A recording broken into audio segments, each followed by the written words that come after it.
Hi, everybody. This is Warren Herman again. And so today we're going to be talking again about this important idea of how do therapy and Catholicism interact, and how can we blend them, and how can we use the Catholic model of the person to elevate and integrate all the existing counseling theories into one coherent, holistic ideology that we can use as a means of helping us to progress in our resemblance to the humanity of Christ and our participation in his grace and divinity. So, this is going to be an exploration of a few different elements of some of the analytic theories. And we're going to be speaking today, primarily been speaking in the other parts of this video series about a lot of things with faculties. Now we're going to be talking a lot about the passions and a lot about what I mean, like these drives and impulses that are in the human person and the corresponding approaches to looking at motivation. Um, and again, this is not exhaustive, but we're going to dive in here and try to see what is good, what is bad, what can be elevated, what needs to be jettisoned, so on and so forth from these different approaches. And once again, I apologize for my strange hairdo. All right, getting started. We have a few different things. Let's begin with the understanding that there can be a pleasure principle in human psychology. Freud had an understanding that psychosexual stages were of great importance to human development, and he made a dogma, so to speak, about the understanding of human motivation as being essentially sexually based. So the problem with this understanding is that it's not accurate. So the thing is that of course, we can understand that there can be mixed motives in humans, but this is a very reductionistic understanding. So at the outset, we could see that although humans can be driven by their desire for pleasure, this is not their only desire, because humans many times endure suffering for higher causes. And we can understand these things, there are elements where we always do seek our own good. So we can see, yes, this is so. So in a sense, we seek what is ultimately pleasurable and enjoyable for ourselves. But this analytics of reducing everything to psychosexual motivation just doesn't help us. And also, then why, if we're reducing everything to this motivation, well, what's the motivation for psychoanalysis? Why would there be something? Why would psychoanalysis make any sense from the psychoanalytic point of view? If everything is just motivated by psychosexual motives, then psychoanalysis would have to be motivated by psychosexual motives, and then it would invalidate itself. So we can't have this be so. So, because then there would be no objective analysis possible, because everything would be clouded by this type of a motive. So it doesn't even stand on that ground. So this is important to think about because there's some good things that are in Freud's method. So for example, Freudian defense mechanisms. These I think can be accepted largely, like things like denial, repression, suppression, reaction formation, these different things like, okay, like I'm going to just go into a state of denial that I'm having this problem. I'm going to repress a memory. These things are possible. I'm not going to weigh in on whether these things happen that often, but this is something that these are useful concepts sometimes in psychology. So we can kind of take some defense mechanism stuff from Freud, and also the fact that Freud analyzes people according to stories and these type of things. So Freud was very interested in taking the Greek myths, such as the story of Oedipus or the story of Electra, these different type of Greek myths, and using them as frameworks for exploring the unconscious motivations of people. Now, I think on one hand, this is a very innovative and interesting approach, but the problem, I think, is that he's using a lesser set of stories. I don't think there's anything wrong, per se, with using these stories to think about human motivation because they do reflect, as works of literature, they reflect and touch on human motives. There's nothing wrong with thinking about things in light of the Greek myths, but it just doesn't seem to help us entirely when we could think of much more advanced frameworks.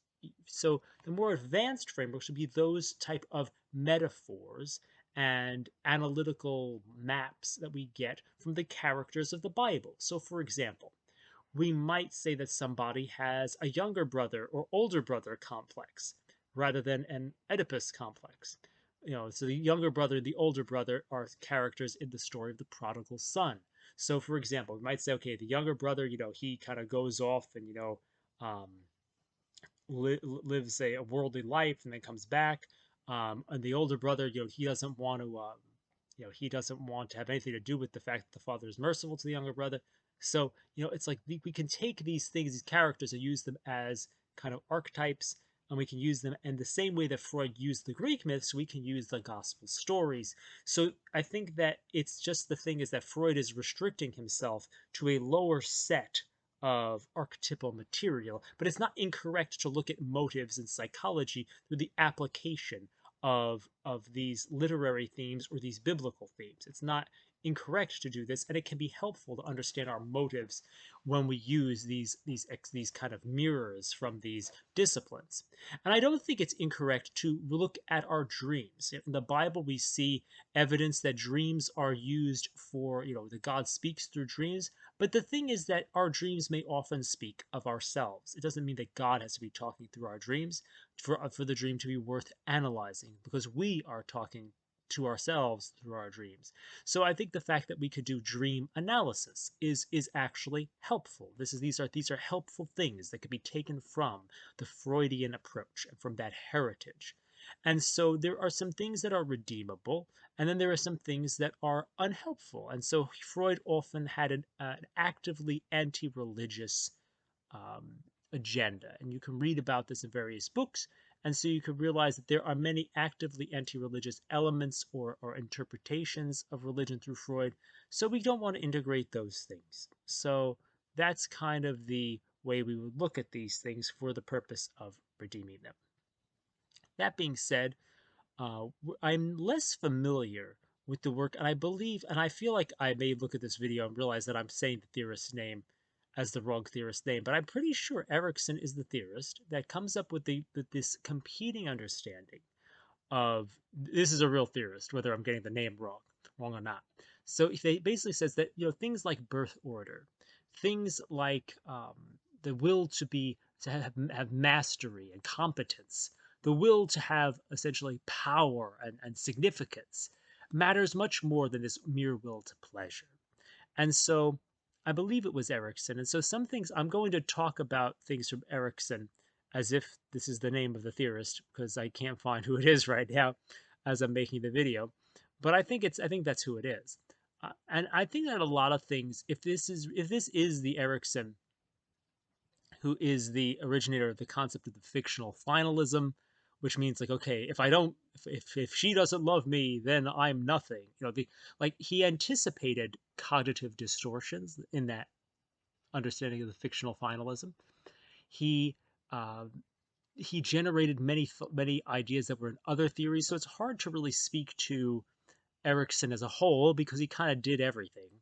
Um, but I think to simply speak to this idea of the will to power, I think that again, this is something that is simply not an adequate understanding of human motivation because many people choose, especially in the Christian tradition, to give up power, to renounce kingdoms, and to go off and become monks and things like that. So there are many things that are, you know, there are things to point against this being the central motive that humans have. So there is this kind of an issue there. That being said, there's many different techniques within the Ericksonian toolbox, and there's too many of them to really give you a sense of, okay, there's some good stuff here, good stuff there. it's really, you'd have to look at what we've said in other videos about, the other approaches, because a lot of times what he says mirrors things like that. But it's not wrong to look at people's birth order. It's not wrong to look at those early childhood influences at all. These are things, and even from the Freudian perspective, it is true that yes, it's not, we can't blame your mother for everything, but there is a deeply important thing with our early childhoods, the impacts of those people on us. These are things that we take for granted as ideas in today's society, but these are relatively new ideas that come around, I think, with Freud, in terms of this kind of analyzing our our relationship with our parent. These are kind of newer things. But I think what we want to also say is that regardless of whether looking at things from a Freudian, an Ericksonian lens, whatever, anything that's looking at early childhood issues, there's a very important distinction that we want to make that makes it different for somebody who's looking at things from a Christian perspective as opposed to a secular perspective. Because whether we're looking at whatever thing that's looking into the past from a secular perspective, essentially assumes that the child is a blank slate, that the child is innocent, and that the child, it would be fine if it wasn't for the way the parents messed up the child. The Christian perspective is actually different and fortunate, and this is fortunate for parents because it means that they are not entirely to blame for the problems the child has. The deeper Christian truth is not that parents are not to blame or not that we are completely innocent. It's that we have a distorted perception, and parents also do things that are distorting, because we're all sinners. So it's that parents are not entirely to blame because everyone has a fallen nature. So a Christian perspective or a Catholic perspective would maintain that even if the parents were perfect, the child would misinterpret some of their actions because of that bent that is in us toward mistrust, that bent that is in us toward sin. And so it's fortunate in this way that the parents are not given the entire burden of guilt. It goes all the way back to Adam, and it goes all the way back to the garden. If we want to go all the way, and to Satan, if we want to go all the way back to where the guilt comes from, with the understanding of original sin. There is this great problem again with this doctrine when it's applied to analysis in the secular sense, because the parents are entirely to blame and you are entirely not to blame and for anything that has gone wrong. But it's really the thing of like we are all fallen, and it is an aid to progress. It is an aid to forgiveness. It is an aid to healing to have such a perspective that there is not complete blame on the parent, nor complete blame obviously on ourselves either. But it gives that type of way forward for forgiveness. So that's a very important thing to apply to any of these theories, whether Freudian or Ericksonian, that has to do with early childhood analysis. So those things being said, we're going to move on toward, so we said we could have the will to pleasure, the will to power, and then we could say that we also have the will to purpose. And here we can insert the theories of Viktor Frankl. Viktor Frankl's theories are extensively useful. They should be read, and you should read his books. He has many books in addition to his famous book, which is called Man's Search for Meaning. But the thing is that these approaches often afford a kind of band-aid, in a sense, for the deepest wound of the human condition. Early in a lot of his books, he'll explain how one of the reasons for the rise of the need for existential psychotherapy is the decline of the traditional religions. And I believe that this need is not something that's intrinsic and should be happening. I believe that the traditional religions are being lost.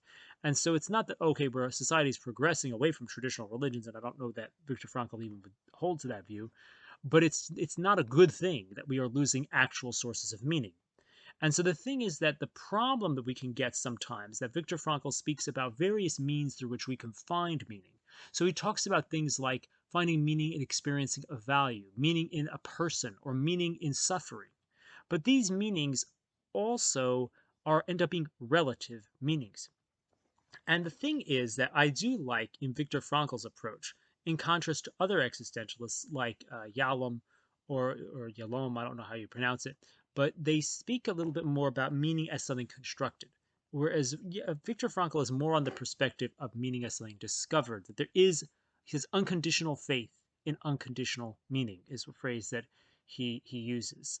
And so I think it's better and more advanced to have an understanding that there is unconditional meaning in life rather than this understanding of um, this understanding that there is, this kind of thing of upward constructing meaning, because that doesn't make sense, because then it's not meaningful in itself, that it's fake. So then there is no meaning. So that doesn't make much sense. So the thing is that when you read things like Irvin Yalom's existential psychotherapy, you see this more secular tradition of existential therapy, but still there can be very useful understandings of, okay, how do people defend against death? How do people think about ultimate responsibility? How do people think about these very pressing themes in our human experience? And so it's not necessarily incorrect to look at these frameworks.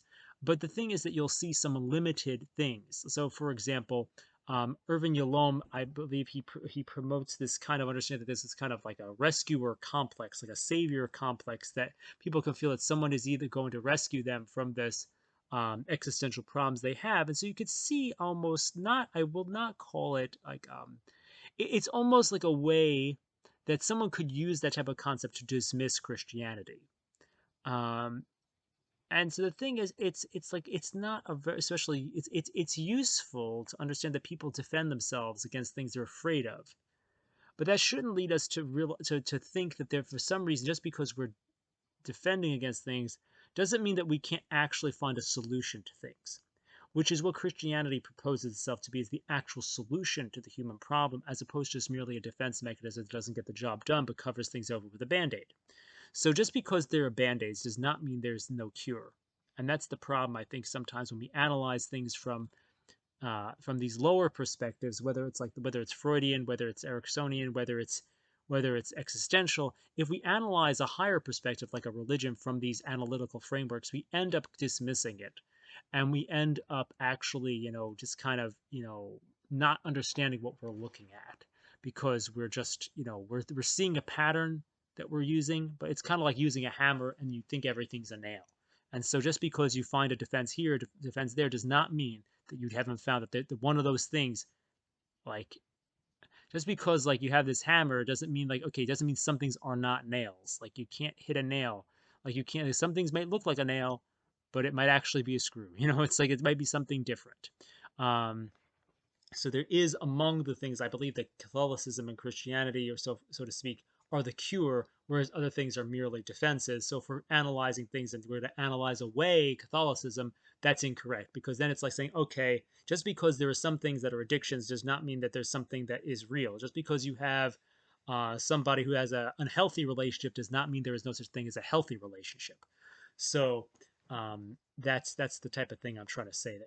So that being said, there are some useful things from the existential perspective.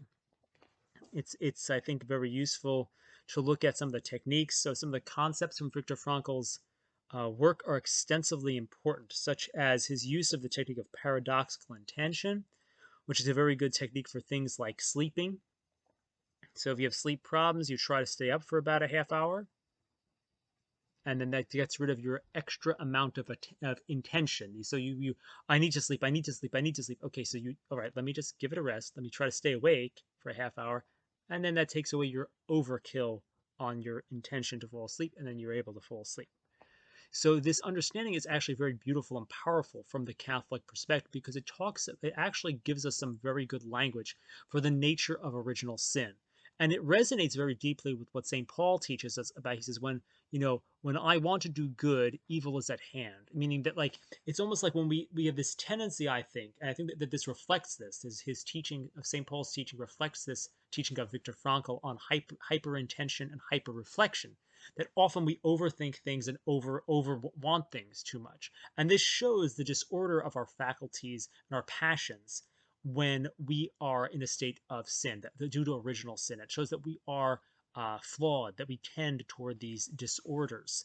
So it's very helpful to, and even more understandable from the Catholic perspective, these things that Viktor Frankl speaks about. So it's very good. And the thing is, you can see ways that, like, there's some impressive things where he talks about how he actually delayed his entrance to the concentration camp by telling a Nazi who had a disorder with sweating in public to say, okay, well, try to sweat as much as possible.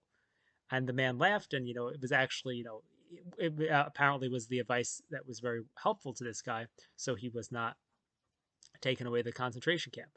And a similar thing is that we hear a case where Viktor Frankl, through trying to get rid of a girl, came to him with schizophrenia who was an art student, and he said, "Just don't. I'm the doctor. You tell me about your hallucinations, but don't even bother to think about them at all. Otherwise, just focus on doing your art." And she was said to be cured of schizophrenia through this method, because the thing is, if she would try to think about it or analyze it, try to fix it, it would enhance these things within her psyche and create fear and kind of amplify it. But as it was, she ignored them, then they subsided. And so these techniques are very useful and good to know about. And so it's worth studying his work, but it's worth remembering that it needs to subordinate itself to a deeper understanding of spirituality, which comes from the traditional religion of Catholicism, which shows us actually some much more beautiful things in light of what he teaches us through his existential approaches. That's the stuff of Viktor Frankl. So those are some different things. Now, this brings us to the last piece of this analytical thing. And so I feel like almost a lot of the lower passions that we might talk about are related to the, they're related kind of to the body, like power and pleasure. But these are these things, like we just spoke about purpose. Purpose is something that's a little bit more mysterious. And there can be some connections to the lower, but it seems a little bit like the higher things. And, there's this element too where we can see a desire for personhood or pride, a desire to understand one's identity. This is something that we can see in the impulse toward becoming an individual. This is something that we see in the work of Carl Jung. So, Jung is an interesting person. Many people who are of a religious bent see him as a kind of ally in many things. Carl Jung is very interesting in many ways, but the thing that we have to remember is there are books about his work, but the thing to remember is that his stuff is spiritual, but I would not call it friendly in its content to faith, because his methods are essentially the methods of more of the occult rather than things that are healthy and good. It doesn't mean that there is no truth given to him through these means. It doesn't mean that the truths given to him through those means cannot be or should not be redeemed. It just means that there's likely demonic origin to some of the material. The reason why we would say this is that Carl Jung, as far as I know, he attempted to communicate with spiritual beings, such that he had a spirit guide that he called Philemon. And Philemon would talk to Carl Jung and call Carl Jung Christ. So you can imagine now we're getting into a territory that we are now channeling spirits, essentially, if this is actually something that Carl Jung did. He says he did it. So this is a problem. This is very much a problem, and this is not the type of stuff we want to be falling prey to. The thing here also that's very interesting is a mirroring between, if you understand the Myers-Briggs, which I don't think the Myers-Briggs is necessarily bad, but I don't think the Myers-Briggs is particularly useful. I don't believe that the categories should exist. I don't think the categories are really real. I think that the categories, they may come from various places, but I'm not sure of their origin. And I think that if we study things, I've heard these things, and I'd like someone to look into these ideas, because I believe that there is a kind of resonance. We may need to look at how this is. But there's a kind of resonance between the ideas of the occult, where there are things like in alchemy, various you take various metals, you take various things that are, you take various metals, you take various chemicals, and you make gold. You can take, it's just in the same way, you can take various elements of the personality and you can make the integration of the personality. So these polarities, which you integrate a to create a basically a coherent whole, to create a an actual um, you know an actual real fully developed healed person, you're merely balancing opposites to get perfection. And this is an understanding which is not accurate, because perfection comes from not merely from the balance of natural attributes such as, judging and perceiving and all these different things, but it comes about through the interaction of, um, humanity with divinity. It can't just come about just by balance. So it's something that, if we look at, this is the difference between, in the Native American tradition, you see this horizontal understanding of the medicine wheel. Um, we see that there is this that there is this kind of, like, there's these different polarities, like, okay, the north, the south, the east, the west, and there's the north is like fire, the south is like water, this is like that, and we bring it all together, and in the middle there is this unity of some kind. That unity is a different in Christianity. We realize that that type of unity of just bringing together the opposites doesn't get us the perfect. We need something from above to come to what is below to bring it all together. And that's why, rather than this Jungian system where it's like these opposites of personality polarities can somehow bring us to an integration and a full individuation, we have to understand that everything happens in Christ. Christ is on the cross, and the cross is the place where this real integration happens.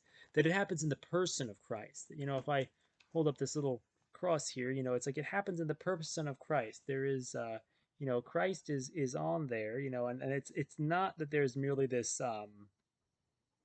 medicine wheel which is horizontal. It's that we have this cross which is vertical, and that's the real way of integrating the human personality, rather than just merely these polarities. So the thing is that individuation essentially has to happen in Christ, but that doesn't mean that Carl Jung was not onto something. It doesn't mean that he wasn't onto something, that we need to individuate and integrate all of our polarities and these type of things. This has to happen in a sense, but it has to happen in Christ. Maybe some of the things we can learn some elements of the human person from these diagrams or stuff like that. But the thing is that we don't necessarily need to keep these things. But the important thing to realize here is that people are seeking for an understanding of themselves.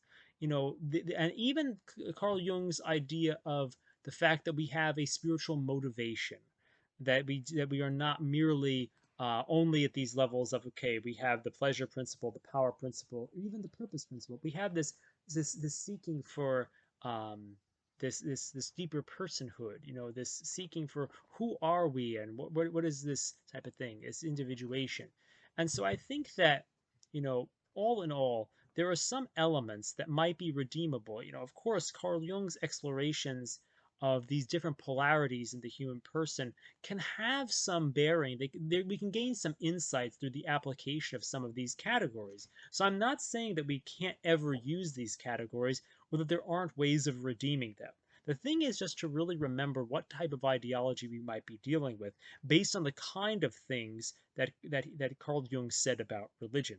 Carl Jung also taught, he says, he made some very strange comments about the nature of Christ and the nature of what the purpose of his psychoanalysis was.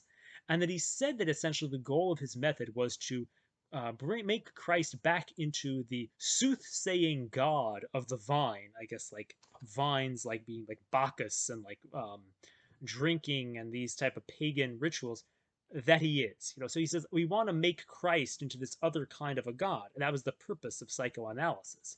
So obviously, we have to really realize and take very seriously the differences in and the difficulties in redeeming that type of a system.